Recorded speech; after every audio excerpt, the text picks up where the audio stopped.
As an investor, don't you hate talking to people who have absolutely no interest in selling their house? So exactly how do you find motivated sellers who are actually motivated to sell their house in the next 30, 60, or even 90 days? In this video, I'm going to show you guys 22 ways to find motivated sellers for real estate in any business, whether you're an investor or an agent. You'll want to stay to the end because I'm going to explain 10 paid strategies and 12 free strategies, so stay tuned. Alright guys, welcome back to my YouTube channel where I talk all things real estate, entrepreneurship, investing, and personal finance. If you haven't done so yet, make sure you hit that subscribe button and hit the notification bell so you can get notified when I drop the next video. Let's get into it. Alright, list number 1, absentee or out-of-state landlords. These are basically people who buy and hold properties and they might be tired of managing it. Now, when you're out of state and you're managing a property, it tends to be a headache for most people. So this is why it's a really good idea to call these people and ask them if they're interested in selling, because they might just be fed up with their property at this point. Now, there's a lot of different ways to get these lists that I'm going to talk about, guys. For the absentee landlord list, you can get it by using a lead list provider, either by buying a list off of PropStream or ListSource or something like Batch Leads. You can use these list providers to download a bunch of different lists. So the next list you might want to contact are vacant homes. These are vacant homes that are just sitting there and just collecting dust, and there's somebody that is still paying on them. So definitely check this list out. See if you can get a hold of these owners and ask them if they're willing to sell. Now keep in mind, guys, all these lists that I'm going to talk about, most of them you can purchase on lead list provider sites such as ListSource, Batch Leads, or PropStream. So definitely try to check out any of those 3 resources. I'm sure there are other sites, but most of these lists you can find on those sites, at least for these paid lists. Another list that you want to check out are tax delinquent homeowners. Now, this is a great list because these are people who are behind on their taxes, their property taxes. Now, people who are behind on their property taxes typically have something going on in their lives, so you want to be the person to get in front of them and see if they're looking to sell. And another list that a lot of people really don't target, which is really hot, are vacant landowners. Now, a lot of people don't target this list because they feel like it might be a little too complicated, or it's a really completely different niche other than dealing with houses, but it's really not. It's actually very similar. And I'm guilty of this myself. I actually haven't done too much to target landowners. I know a lot of people who are making a lot of money from flipping land. Another list that you want to consider is the water list. Now, this list I haven't been able to get a hold of. It's been a lot harder for me to try to get a hold of it where I am. So I don't know, maybe there's somebody who can help me out if they're in Philadelphia. Now, the water list is basically the water shutoff list. So this is a group of people who have clearly had their water shut off. Now, you gotta think, if you've had your water shut off, you probably got something going on in the house, or something going on, or you probably have some type of distress situation going on. So this is a really hot list for people to contact, but I can tell you it is a little bit harder to get a hold of, but if you can get a hold of it in your state or your city, I really believe it'll definitely bring in some hot leads for you. Now, the next list you want to contact are, of course, expired listings. Why? Because these are houses that sat on the market for months and did not get sold, typically because the price was too high. Now, if you could come in, depending on what your exit strategy is, you might be able to get these sellers on the hook and buy their property. And a really good way to get expired listings is to just befriend a realtor and have them send you expired listings, or there's sites that you could go on and purchase expired listings. Now, how me and my partner, which is my brother, got our biggest deal was actually from Bandit Signs. Now, Bandit Signs are basically those signs, those yellow or white signs that you see on like electric poles and around intersections that say "We buy houses." People actually call these signs if they're in a really desperate situation, and those are really some hot leads. So definitely consider using Bandit Signs. Like I said, that's how we got our biggest deal, which is $25,000, and it was just because a little old lady was driving by, she saw our sign, and she called us. Now, when it comes to code violations, this is a list that you can basically find. You could create your own, honestly.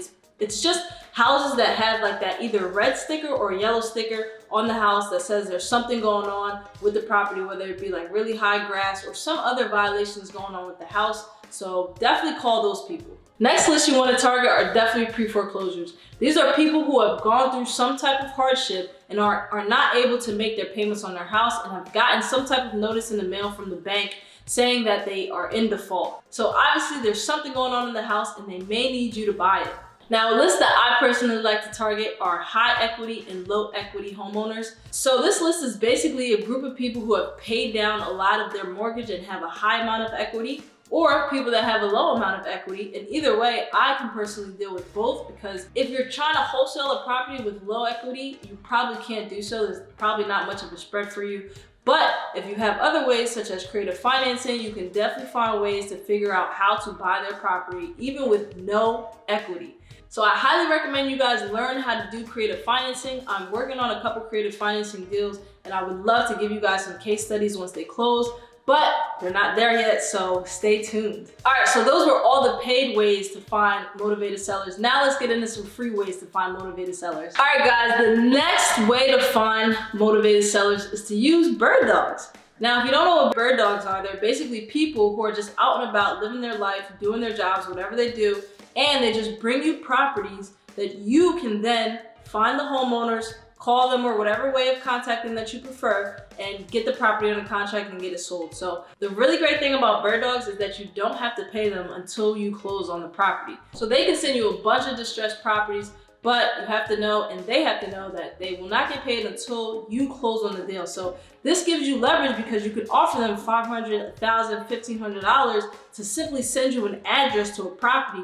But if you get it closed, then you can now pay them. So I really love bird dogs, and what you can do with them, or how you find them, is to basically tap into your network. So you can tap into your local mailman who comes across distressed properties, basically anybody who is out and about and who is able to find, or at least have their eyes open for distressed properties. So as I mentioned, you can, talk to your local mailman, plumbers, electricians, pretty much anybody who's just out there going in and out of houses, or just seeing houses on a day-to-day basis.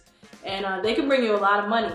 Even handymen, DoorDash drivers, Uber drivers, like people who just constantly see properties on a day-to-day basis. A bird dog can help you make a lot of money, and they can make a lot of money for doing just a little bit of work, which is great for both of you guys. Now, something that a lot of people sleep on is garage sales. You see these garage sales, especially in the spring and the summertime, and usually there's a reason why people have these garage sales, and it might be a reason other than just clearing the junk out of their house. They really might just be moving, so you definitely want to check your local garage sales and see what's going on. Another list that I personally haven't been able to get a hold of, but I know other people who have gotten a hold of this list, is a divorce list. Now, the way that you get a divorce list is, I really don't know. But I know there is a way to get your hands on divorce leads, which is basically by dealing with divorce attorneys and family law attorneys. Basically, you have to make friends with these people, build rapport, network with them, exchange value, and they will essentially bring you deals. So find some attorneys. So another free way to find motivated sellers is to basically scavenge the internet and look for sale by owners and for rent by owners. Now, you'd be surprised the amount of for rent by owners who are actually motivated to sell. Some landlords just put up their property hoping that they find a renter, but really hoping that they find somebody to sell the property. So definitely don't sleep on the for rent by owners, and you can literally find those anywhere. Section8.com, any real estate site, Zillow, Redfin, all those sites you can find for rent by owners and for sale by owners. Now, another list that people really struggle to get, but if you can, you'll make a lot of money, is the inherited homes list. Now, I think one of the great ways to look up and find inherited homes is to check out obituaries. Yeah, it's a little weird, but if you find the people that have passed away and you look at the property that they own and you find the estate executor, then you can contact them and see if they're looking to sell, and that really might be a home run list for you. Along with that, another great list are probate lists. Now, this list is free because you can simply go down to the county and get these probates. It's just basically people who have passed away. And the best place to get this list, as I mentioned, is the county, because it's the most accurate way, but there are other ways to get it, which is basically finding or utilizing third-party sites. So you'd have to do your research and try to find sites, but there are sites that sell probate leads. Another way to find motivated sellers is to check Facebook Marketplace. So you definitely want to go through Facebook Marketplace and check out all the different properties that are listed for sale by owner and see which ones that make sense for you, run the numbers, call these people and make offers. And another way to find motivated sellers, which is one of my favorite ways to do so, is driving for dollars. And it's a great way to find motivated sellers because it's the only list that you can get that is custom tailored to you. There's nobody else who can provide you or sell you a driving for dollars list besides you getting it yourself. Now, the great thing about the Driving for Dollars list is that it's simply custom tailored to you. You go out and you drive these streets and you find these properties that are distressed and you're making your own list. You can't buy this type of list. So that's why it's a really, really good list for you, especially if you're starting out. Now, the last 2 ways to find motivated sellers is to simply network with real estate agents and to join your local real estate investor association group. Now, these are great ways to find motivated sellers because you can simply get in front of these people and you refer you leads, pocket listings, or people that don't want to list their property on the MLS, and you can close it out cash. And then you can join your local real estate investor association group and network with other investors and possibly some other regular locals who might just be looking to sell their house or know somebody who's looking to sell. Not everybody in the association group will be doing the same things that you're doing, whether it's wholesaling, flipping houses, being an agent. There's all different types of ways to come together and get deals closed out in your local real estate association group. So definitely check that out. So guys, that was 22 ways to find motivated sellers. The first 10 were paid and the last 12 were free. So I hope you guys really take all that knowledge and put that into play. Obviously, you don't want to go after every single list because it'll drive you crazy. So definitely pick a couple, stick with them, stay consistent, contact these people consistently, and get some deals done. I really hope this video was helpful for you guys. I know it was helpful for me, especially when I was first getting started, and I'm always learning different ways to find motivated sellers. That's really what this business is about, being able to help people who simply want to get out of a problem property. So if you guys are able to use these lists and find people that need help, definitely help them out and you get paid in doing so. So I hope you guys really liked this video and I hope you enjoyed it. If you did, please hit the like button as always and subscribe to my channel and hit the notification bell so you get notified when I drop the next video. On my channel, I talk all about real estate, investing, personal finance, and entrepreneurship. And if any of those topics interest you, please hit the notification bell and I will see you on the next video, guys. Stay safe and stay blessed.